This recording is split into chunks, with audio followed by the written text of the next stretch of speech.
Assalomu alaykum. Meni taniganlar uchun ikkita xabarim bor. Bittasi yaxshi, bittasi yomon. Yomon xabarim shuki, Yasharbek endi ovqat tayyorlash, retseptlar, restoranlar obzori, kafelar obzori bilan shug'ullanmaydi. Agar meni aynan shu uchun kuzatadigan bo'lsangiz, bemalol sahifani tark etsangiz ham bo'ladi. Yaxshi xabarim nima? Yaxshi xabarim bilasizlar, 1 yil davomida ovqat tayyorlashdan ko'ra ovqat tayyorlash biznesiga ko'proq qiziqyapman, ya'ni fast food biznesi. Fast food bo'lganda ham sifatli, foydali fast food biznesi haqida. Bu biznes shug'ullanishga arziydimi, yo'qmi? Bu sohada qancha pul topsa bo'ladi?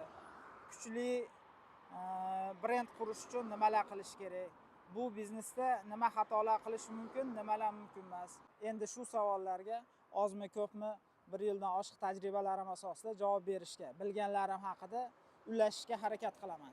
Agar sizga biznes, fast food biznesi, haqiqiy brend yaratish qiziq bo'ladigan bo'lsa, sahifani kuzatishda davom eting.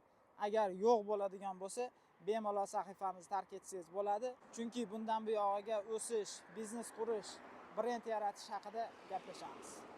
Aytgan chiqaringlar. Quyosh mana juda chiroyli bo'lib ko'tarilyapti. Men esa yugurishda davom etaman.